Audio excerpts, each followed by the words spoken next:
Hey everyone, welcome.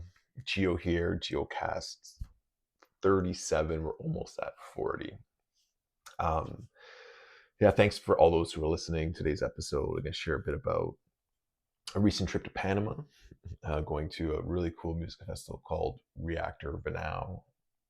Also, I want to talk a little about decriminalization, um, ceremonies, something that's going on in Costa Rica, um, and just kind of the state of absurdity of the world, and also about like taking responsibility. So the week before, I went to Panama, or a couple weeks before, I got invited to a little mushroom ceremony where I was invited to play some guitar, lead some music, and kind of guide the journey for a small group of people. And it was an incredible experience. I forgot how much I like being in those spaces. Um, and, just playing music and really just letting go into the music. It's something that I'm diving deeper and deeper into. There's this like flow state where at times, like, I didn't even know how I was playing or how the sound was coming out. Um, but it just felt incredible. When I got there, they'd set up this big Ganesha um, tapestry on the wall, the ones who are organizing it. And I have a lot of connection to Ganesha. Actually, it's funny. When I was a kid, I don't know, I kind of grew into my ears, but my ears stuck out when I was smaller. And kids used to make fun of me at school and call me Dumbo, the elephant, which was interesting because I felt like he used to have this feather in his hat and believed he could fly and he could, and it's just kind of like feeling insecure and scared, but then like having to just jump and go for it. And it's just like this incredible metaphor in my life of finding belief in yourself. And so the elephant is shown up a lot in plant medicine ceremonies. And Ganesha is typically the remover of blocks, clearing the path, so to speak. And also in this ceremony, like I just felt this grandfather energy. I actually brought this little thing for my altar, which was a cross that I got at my grandfather's funeral. And I had this beautiful experience where I was just really like connecting with him. And for some reason, we brought this chair up into the ceremony space that no one sat in. And I almost felt as if like the grandfather of this place we were using was also there. And so at a moment in the ceremony, I went to just go sit in that chair, and I just felt this overwhelming sense of this feeling of like the strength of my grandfather, this just like strong pillar in a family, and how important it is to have that kind of elder as like a mentor, as a guide, as someone that can really give wisdom. And wisdom is a bit different than knowledge. It's like not just knowing in your mind. It's like this deep rooted kind of experiential um, knowing, you know, from through learning from your own experiences. So it was really amazing experience, and a lot of amazing sharing came out of that. And not long after that, I heard about someone out in I think Calgary was serving ayahuasca and got raided by like the RCMP or something like that, which is crazy, like. And I guess some people can abuse any kind of psychedelic, but you have this crazy amount of theft, car theft in Canada, and increasing crime rates and robberies and carjackings, and the fact that they're using resources to go and swat a guy who's serving plant medicine that's probably helping a lot of people. It just kind of blows my mind. And I think there's a group that's looking to protect them. Maybe it's important to set a precedent, right? When we think about surrender and these things happening, it's like why do these things happen? Maybe a precedent needs to be set. Maybe people need to stand up and say like, hey, like this is a medicine. It's crazy that these psychedelics are criminalized in the first place. If you watch my documentary Psyched Out, it's on YouTube for free. You can check it out, Psyched Out. I talk a lot about this and the absurdity of putting something like psilocybin or any of the psychedelics in the same class as like fentanyl, um, or crack cocaine, or you name it, whatever. Um, and I was looking at like they are starting to decriminalize in Canada, but those are the ones that they list as decriminalized. The hardest drugs, and they've shown that it doesn't really result in like decreased use, maybe on the mortality side a little bit from overdose. But if you look at some of these safe injection sites, it's a mess. No one's giving them really the help they need except allowing them to do it in a safe place, which I think is one step in the right direction, but far from the answer. And they're even popping up in Toronto, these mushroom shops, which are still illegal, but I think it's starting to create that narrative of normalizing them, which hopefully is a step in the right direction. I think Toronto is starting to decriminalize some drugs, but the federal government talked about, I think it was fentanyl, crack cocaine, meth, stuff like that.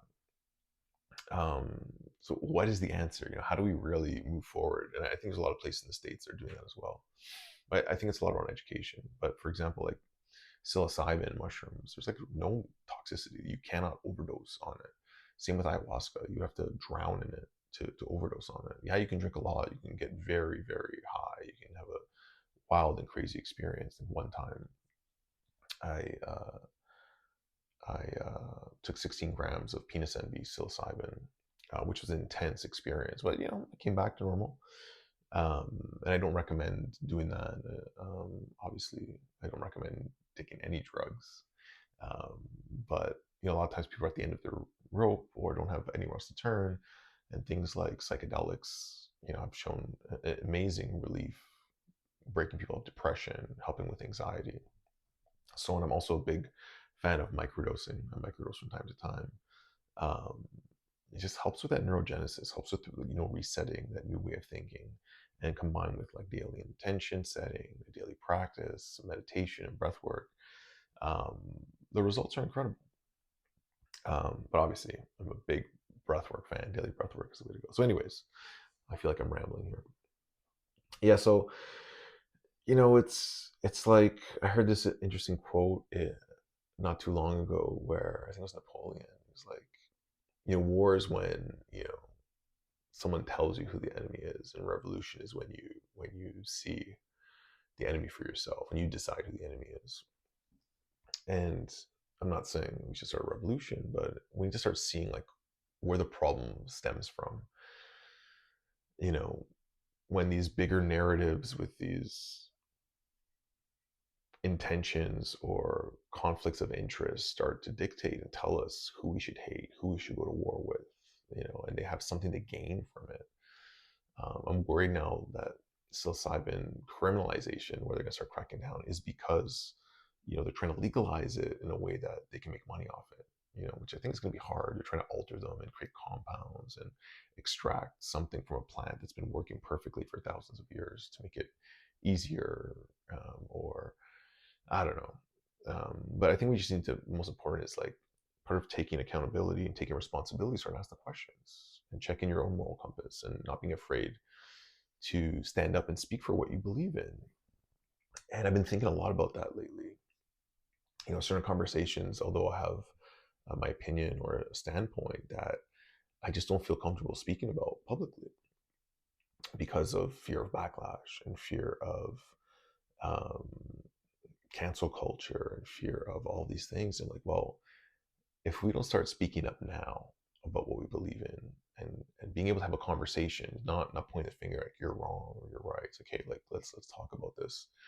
We're never gonna get changed. We're never gonna change the world. We're never gonna change the way things are.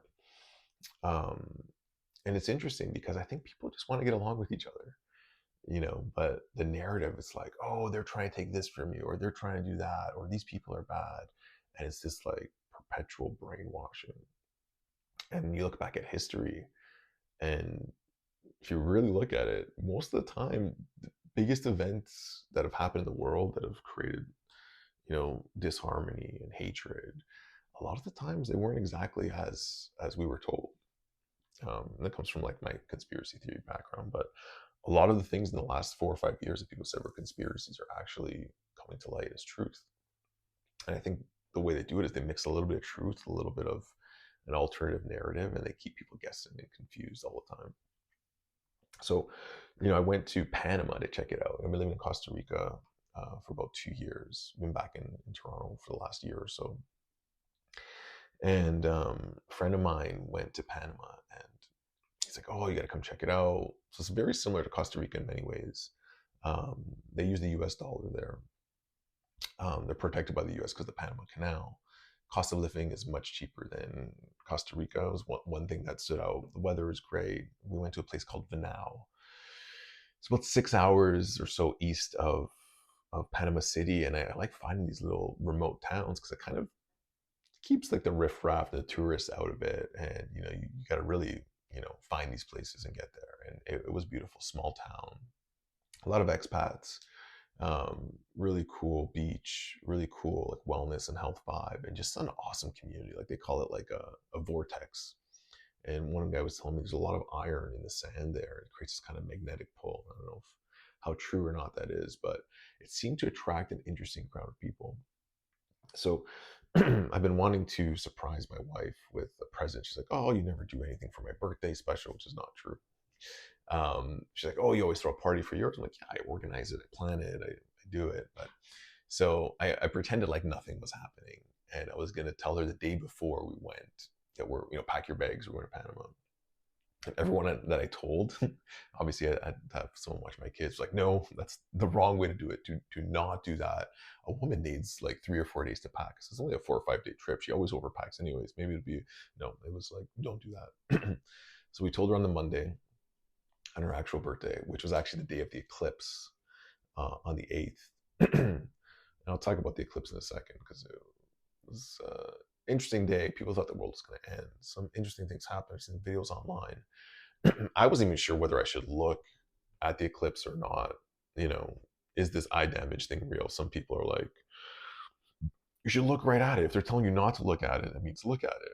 And they have these glasses where you can't really see anything except the actual sun. Um, and a lot of ancient cultures, when the eclipse would happen, like they would actually go inside. I think it was like it was Hindu or something like that. I was doing some research where it was like, hey, this is a day for like go inside. Weird things can happen. It's a good time to reflect. The world didn't end, thank God. So we ended up going to Panama. And there happened to be this incredible music festival happening that weekend. It's called Reactor Venao.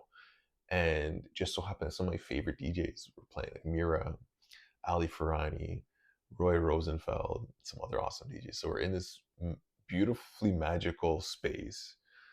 And you can check my Instagram reels to check out some of the footage.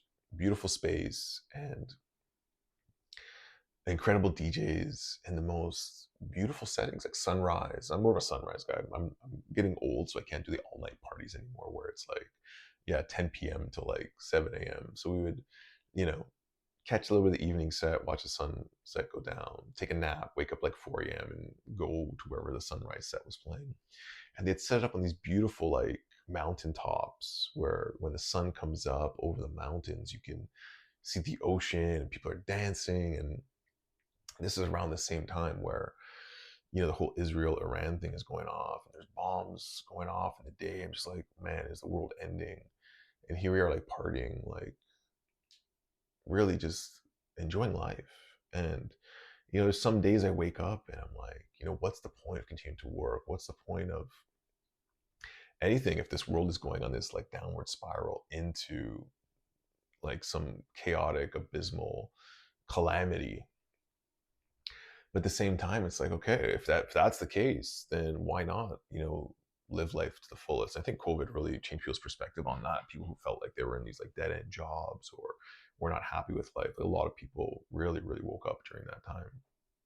And whether it's woke up to seeing, hey, maybe something is not right, is there an external force that's really trying to ruin our lives, or just that internal reflection, like, hey, like, man, anything can change at any time. Maybe I should do something I love or do more of something that I like to do or spend more time with my family.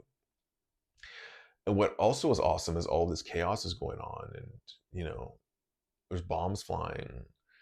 At the festival, there was a lot of both Israelis and Iranians. And, we just came together to enjoy music and to put our differences aside and to just be human, to forget about the story and the atrocities and all of these like power games. And it's one saying that I heard once is like, yeah, old men who know each other are are creating wars for young men who don't know each other to kill themselves. And I was like, man, like these poor young kids going to war, and now they're talking about maybe conscription in the States and everything's going on in Ukraine and Russia. It's like, man, like how do we shift from this narrative, this perpetual war that's been going on for as long as we can remember, to a more harmonious state? And it's like, okay, I can't change these things. They're out of my control. But maybe I can change some of the things that are in my control. And that's what I just need to focus on. And to keep trying to make a difference in whatever way that I can, standing up for what I believe in, being clear on what my ethics and morals are in life, and taking a stand for that. And so it was so beautiful to see and to experience 4 or 5 days of just, living life, enjoying ourselves, and coming back to reality here, which I was so tired when I got back. But just being able to refocus for 4 or 5 days. So I highly recommend checking out Panama, specifically Venao, Reactor Venao. I'm going to plan to go there next year. Who knows if we'll make it. Um, but yeah, and just surrendering into that flow of life. And a good friend of mine, Fabian, we were just talking the other day, and he recommended the book Surrender Experiment to me. And it's probably one of my most highly recommended books. That and The Way to Love, which I think is up here somewhere. Can't find it. The Way to Love by Anthony DeMello. So read that book. And I got back and I was like, okay, what else do I want to do more of? I want to play soccer. I want to get into shape. And I've been starting to play soccer. And I went, and within the first 10 minutes, I'm running up the field. I'm really getting into it. And my right leg, my calf, just, I hear a pop and I collapse to the floor. And my calf is like ruined. And coming back, it was like, everyone's like, okay, so you're going to retire now? You're going to stop playing? And thought in my head, I was like, no, like adversity shouldn't cause you to give up if it's something you want to do. Like you can easily, oh, this is a sign from the universe. This is where I think a lot of people that are maybe spiritual or into new age, it's like, oh, it's a sign. Don't fall for the first sign that you think it is. You just really sit with it. So yes, I could give up and stop playing and stop torturing myself, or the actual answer is, hey man, you need to get in better shape. You should go jogging. You should, exercise. I was doing some leg exercise because my knees is what the real problem is. Tore my ACL twice. And the knees are feeling good, but now, a couple of weeks ago with the groin, now like pop my calf. So I'm doing like ice bath, red light, PMF, taking supplements, getting rest, grounding mat, stuff for inflammation. Just really trying to get the body to heal, but be a bit more strategic. And so it's important that, if there's an obstacle in your life, don't just take it as a sign like, hey, I need to give up. Maybe, and that's kind of like when we shut down Elemental, like my mind was like, make it happen, make it happen, make it happen. This community, the business, the employees, but sign after sign kept coming. And when the resistance gets so strong, you got to make a decision. Is it something that I really, really want that badly, or am I pretending? Am I trying to force this to happen because of some belief in my mind, or is it the truth? So I thought it was a really good example. Okay, let's start exercising. Let's start getting back into shape and seeing if it makes a difference and start to play. But I know that for the 10, 15 minutes that I was playing, I was loving it. I was just getting so into it and it felt really good. And just end with, like, I sent this email out to our community because, Float Valley, my friend Nadeem, they have a space that's like Elemental. So saunas, ice baths, float tanks, breath work, to our community. It's like, hey guys, if anyone wants, to take advantage, they're offering a discount to our members. Check it out, blah, blah, blah. And I got some really nice emails back. And one guy's just like, if you, you stole my business idea. And if you're listening, you send it from a work email, which is not the greatest, smartest thing to do. You're an F in this, you're an F in that. You stole my idea. I'm happy you failed. I'm happy you closed down. You deserve it, blah, blah, blah. And I sat back. I was like, wow, this person is really angry. And, I'm actually really happy with the decision. Although at the time it was hard, I could see how it was the best thing for me. But I wanted to respond. First response was like, hit back, tell him like, yeah, you're a loser, you're this, you're that. I was like, that's what's that going to solve? You know, more hatred. Um, and then I was like, oh, maybe I'll send him back a nice email, but then it'll probably come back as passive aggressive. Um, so I'm curious to know, like, if he thinks I stole his idea, why he didn't do it himself, or how 7 years ago, like, I stole his business plan somehow, like it came across my desk. But what's funny was I took my son for a haircut because my daughter's confirmation is this week, and I pulled up. The haircut place was right beside the business that I got that email from. I was like, oh, maybe I should just go in and ask for him and just talk to the guy. So I'm thinking about doing that. Let me know if you think I should, um, and just see if I can come to some sort of like neutral ground. You know, like, hey, like, you're into that stuff. You know, maybe I can inspire him to still do that business and give him some of the teachings. Or maybe it's just like, hey man, just let it go. Like, you don't need to respond. You don't need to do anything. Just let him have his took his shot, and it's like, okay, like, be the bigger person. But the lesson that I had before was, avoiding conflict, being the bigger person. So I'm not sure if this is like something that I should engage with and just go to see what happens, or if I should just completely let it go and just carry on. So we'll see. Actually, might need something from that store. So it could be an interesting. So I'll keep you guys posted on how that goes. So I hope you enjoyed this episode. Um, Let me know if there's anything you want me to talk about, anything that you feel in this episode you resonate with, or you agree with, or disagree with. Let me know, and I'll see you in the next one. Peace.